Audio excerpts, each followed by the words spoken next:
Hello everyone, and welcome back to the Hammered Corner. We have a very exciting video for you today. I am joined by Josh Catamol, who will be talking to us about why we find Venetian coins in the UK and why it was such a problem back in medieval times. So, let's get right into it. Hi, I'm Josh. Basically, I'm going to be talking about something a little bit different from the usual English coins, but one that really links into English economic history in the medieval period. And it's my university dissertation, and it's on Venetian coins found in England, specifically ones in the early 15th century, which I'll go on to explain about. All right, so if you're a metal detectorist, usually you find like casual English coins like that, but sometimes you get a bit of foreign stuff. And a lot of people don't really know what they are. And yeah, like they're not as collectible, but they've all got their own little unique story. And the ones I'm talking about today, called Venetian Soldinos, or singular Soldino or Soldini, which is for multiple ones because it's Italian.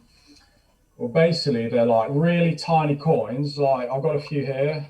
You can kind of see that they're really quite tiny, about the size of a English halfpenny of the period. They basically came over from the Republic of Venice, which is in the north of Italy, and kind of circulated here. And I'll go on to explain why they circulated here and stuff like that. Like, why on earth is a coin from northern Italy like found in England? Like, what's the story? There's got to be an interesting one. It's a unique one. So, what was the closest denomination compared to English coin? Was it a halfpence or was it a penny? Well, it I'll go on to explain it in more detail, but it basically took the place of a half penny because it's roughly the same size, but it was there to feel like an economic, like a lack of like English coins at the time because of like the silver prices and stuff like that, which I'll go on to explain. So it was kind of like a placeholder, and that's where the problem lies because they weren't like good quality silver. All right, so a bit of historical context. Around the year 1400, in England, Henry IV has just snatched the throne from Richard II in 1399. And the Hundred Years' War is sort of going on, but there's like a period of fragile peace.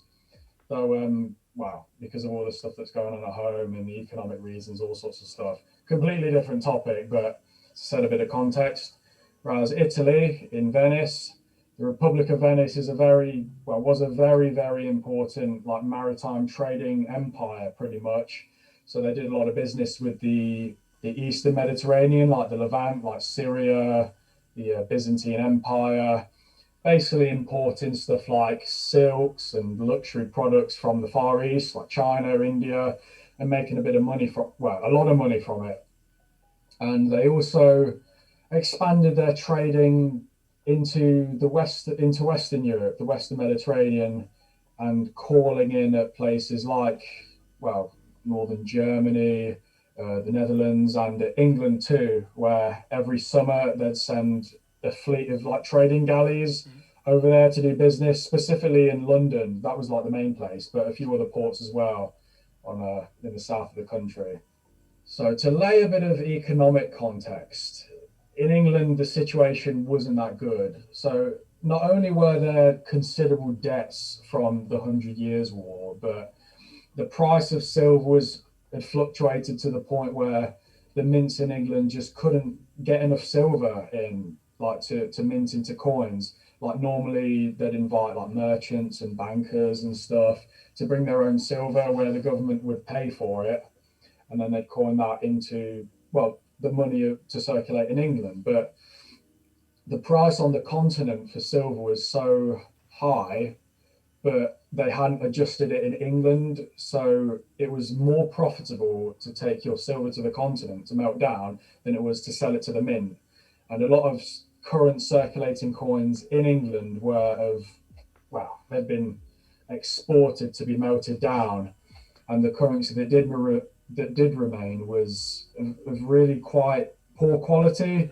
Like I've tried to put a picture on the screen which shows maybe like a typical like load of silver coins from the period, like a handful of silver, what you'd expect to see. So you got some Richard II, like Edward III Groat, some really worn pennies, and a few foreign ones, which it wasn't ideal.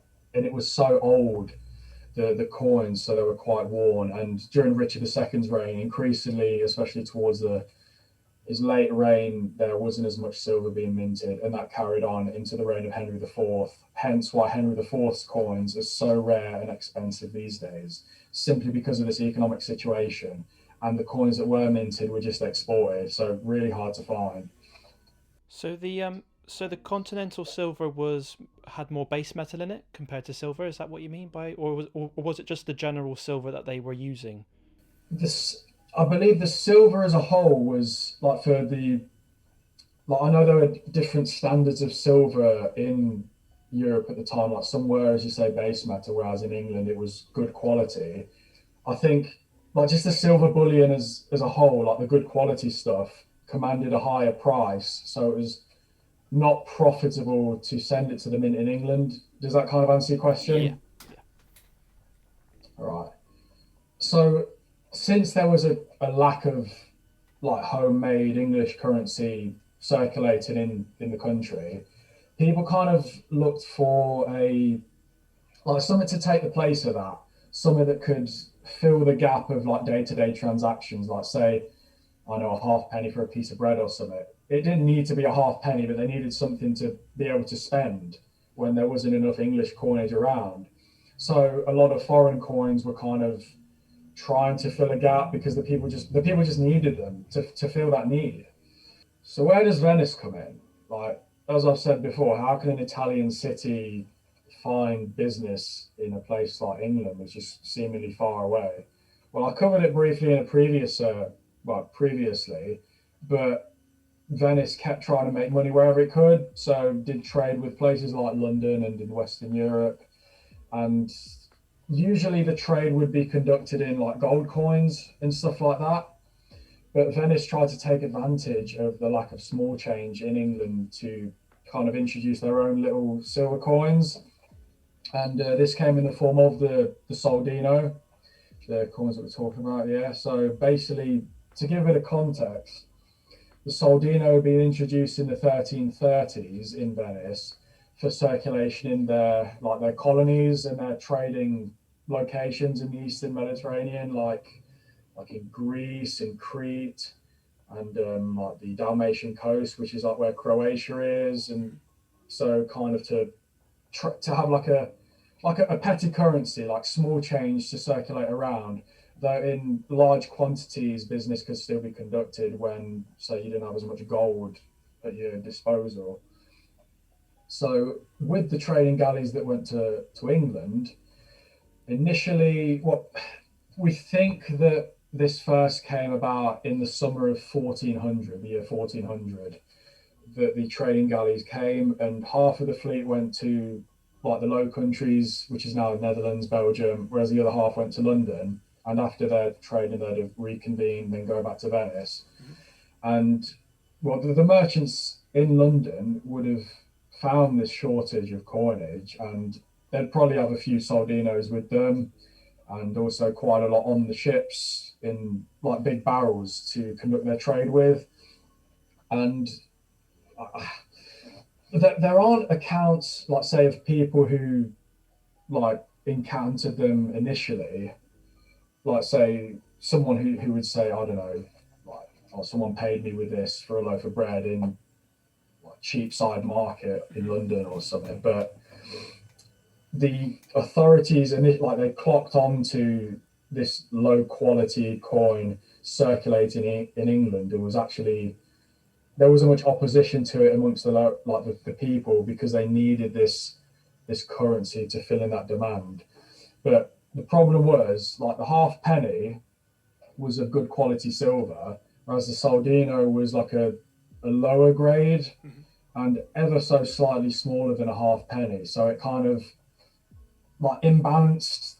Like it's hard to explain because this is real like technical economic stuff. But it kind of like imbalanced things, and the low quality silver circulating in England kind of led to the remaining good quality coins being like melted down and hoarded, so that what was left circulating was just these cheapo quality Yeah, coins. And does that make yeah, sense? that makes sense. Yeah. So that's kind of what was going on at the time. And as the years went on, like it just got worse and worse and worse as more came in. So the English response, what the government tried to do was, well, rightly have it outlawed.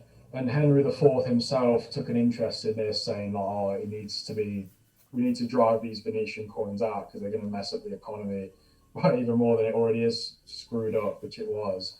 And like authorities were tasked with seizing these soldinos whenever they could. So if they encountered a merchant who had got a large amount from, I don't know, a Venetian trader or something, they'd kind of confiscate his silver and then melt it down, like send it to the mint to melt down, and then coin into like English coins. So were they circulating in the thousands at this point?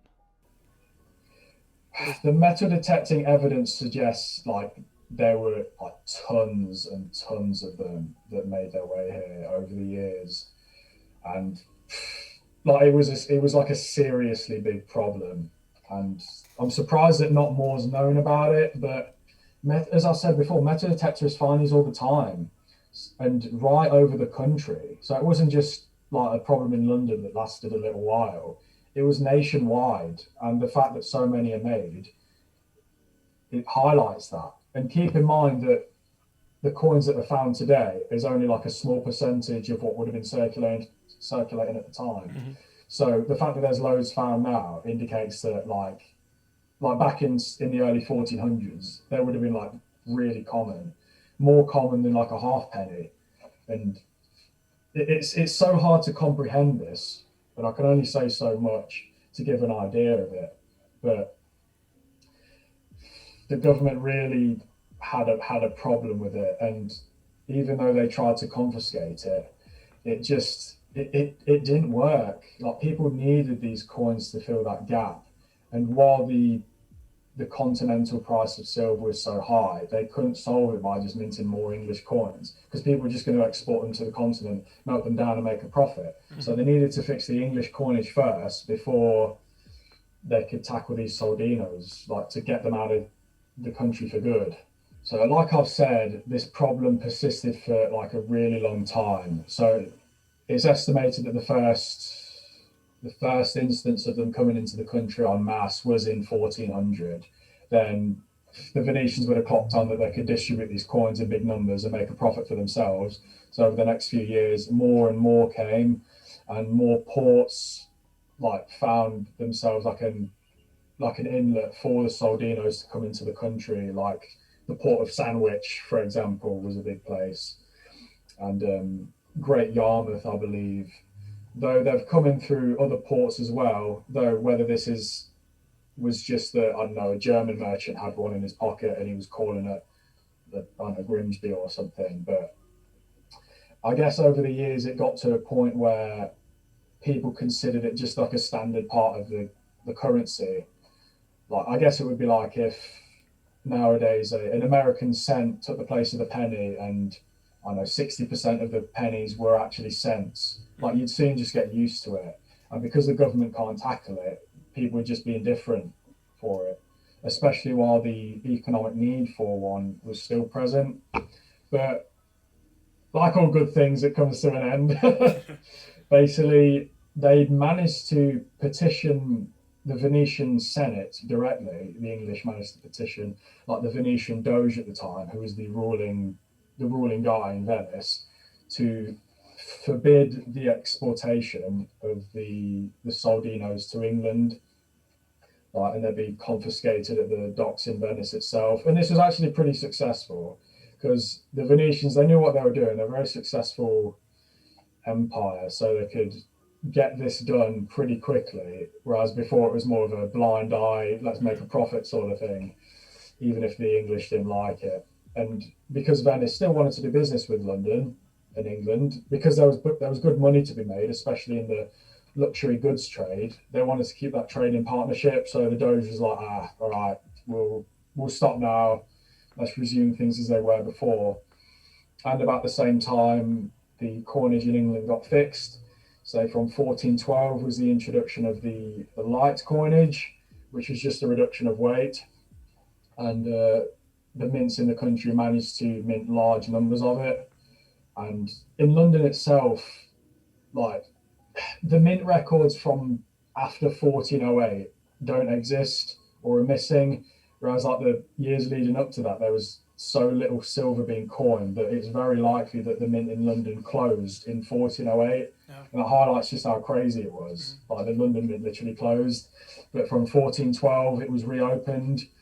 So York and London, they could mint large amounts of these new lighter weight pieces. So, I know they're still. so Yeah, go ahead, afterwards, mate. so afterwards, when these ships came over to do business, how would what silver would these ships be carrying? Would it still be, or would they do it in gold, or would how did that change? Do you know? Most of them would be in gold, and then say the merchants or whoever they were doing business would take it to the mint, which would then be melted and coined into like gold nobles or something like that. Though I suspect, well, I think that there'd have been a massive amount of foreign coinage anyway for literally to make trade like this easier, So, and that's why you have like different coin exchanges in place. so is that what they used to do? Was it so if they were given gold coins back then, would they then just take their coins, melt it down, and make English coins using that gold, or I mean, it's hard to say that, like, say this always happened or this was the set way of doing things. Like, I'm sure that went on quite a bit, but there are all sorts of ways in which the economy worked back then, which are so complicated and the records can be quite sparse that it's hard to pin down specifically what the procedure was, if that makes sense. Mhm. I'm trying not to Makes sound sense. too confusing That here. makes sense. It is quite complicated economic stuff. Like, it's giving me a headache. But so yeah, like once the light coinage had been introduced in 1412, there was less of a need to fill in a gap with the small change because half pennies were now being minted in decent amounts. So the soldinos gradually became less and less depended on, and authorities could now seize them in greater numbers because people were more likely to, well, just use the half pennies that were there at the moment. And at that point, it was not profitable to export the silver to the continent because, well, there wasn't as much silver in the coins as there was before 1412. So, yeah.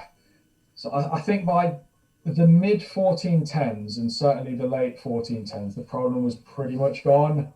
Like when money's concerned, things can end pretty quickly because, well, people want to make a profit. So they're not going to stick around to see if it like changes or whatever. So I think, well, certainly by like 1420, the problem was pretty much gone. Though there'd still be like a few, like you'd see them from time to time, ones that just hadn't been taken in yet. And the evidence shows, like metal detecting evidence shows that like coins from later Venetian doges are still cropping up in England. And there was another case of Soldinos coming in, but that's like a century later. I'll talk a little bit briefly about that at the end. So let's talk about the coins themselves now that we looked at the context. So it's a pretty simple design, like with the Doge is shown kneeling with a banner in his hand, with the legend around and like a few other marks. And like I've showed you before, they're quite small coins, so it's hard to fit all of that sort of design on them. Mhm. So it's a bit limited and the portrait looks a bit crude.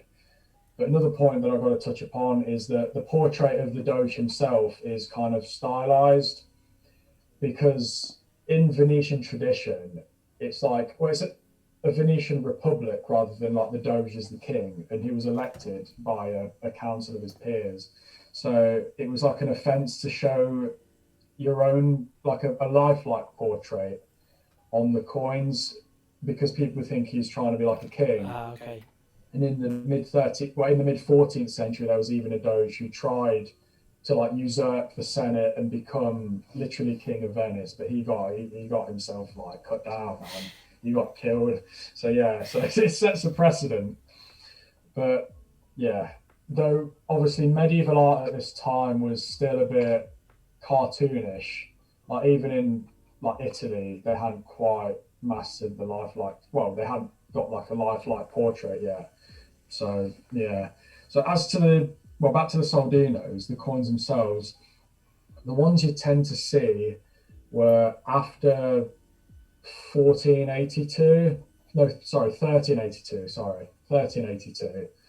the most common doges being a guy called Antonio Venier, who was 1382 to 1400, and his successor Michele Steno, who ruled from 1400 to 1412. It makes sense that they'd be the most common because, well, they were the doges around when the galleys were coming to Venice and the big problem with the economics was going on. So yeah, they're by far the most common, though that's not to say early ones can't be found. Like the earliest I've seen dates to 1355, and I've got one in my possession from around 1358.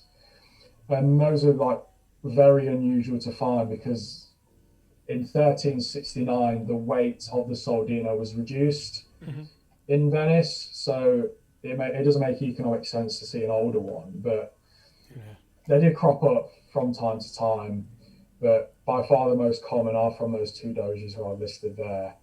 So what do the inscriptions and the imagery mean? So I've tried to put up a picture of a good example of one that shows all the legends because, well, in England they circulated for quite a while and were heavily used. So within that, well, 15 to 20 year period, they got knocked about a bit. And even that one on the screen, which is in good condition, has a hole in it, which is curious. But as you can see, it shows a little portrait of the Doge holding a banner. And if you can see, his hat is like a little pointy hat, which was the symbol of office for a Doge, with his little hat there and then his robes. And around the legend from around 1 o'clock says Anton Venerio for Antonio Venier, then Dux for Doge. And to the left of the portrait of the Doge is a little star, whereas behind him is the initial of the mint master. The mint master basically being like a moneyer sort of thing who was operating the mint in Venice at the time. And these are really useful because they can help you specifically date these coins, so it can kind of pin down like how, well, it kind of gives a variety, to be honest, and shows the specific ages of the coins that are coming into England at the time. And obviously with a different Doge, the inscription is going to be different. So for Michele Steno, it's going to have his name on it, obviously. And so moving on to the reverse now is the symbol of the Lion of Venice, who was, well, St. Mark was the patron saint of Venice. And like the lion was kind of like an embodiment of that. And so the lion was a big symbol of Venice throughout the Republican period. And the back says St. Mark of Venice, with the inscription being S. Marcus Veneti, and then a little cross at the top, which is pretty standard. So yeah, that's pretty much it as far as the appearance is concerned. There is a little variation, of course, with the letters of the mint masters, but as with anything, there's going to be variation, even in English coins. Right, to bring it to a bit of a conclusion, I've already covered when the problem ended, but there was another importation of these soldinos, which came in the early 16th century, in the first years of the 1500s. And that also came about because there was a lack of like small change too, and huge amounts of coins from soldinos from that period crop up. It's quite remarkable how it's an almost identical situation, them coming in a century apart, but it is also quite different in other ways. So that's why I've not really covered it in detail here, because it would be a bit too much. And because of my dissertation, I'm limited to 10,000 words, but it is worth a mention because it is so curious. And finds of the Doges from that second period are very, very common here as well. So one on screen on the left was minted about 1471, and it shows that, like, again, older coins are circulating in the early 1500s. That's just how it is. It lasted in circulation for a long time. But back to the subject of the first incursion of soldinos. Yeah, like, it's not specifically English currency technically. It's interesting how we can highlight how foreign coins found a place in the English circulating currency at times of economic hardship. And that it does link into its economic history. It's not just, oh, that's a foreign coin, it's garbage. You know what I mean? It's not like an English coin. But the story that it tells is equally as fascinating, in my opinion.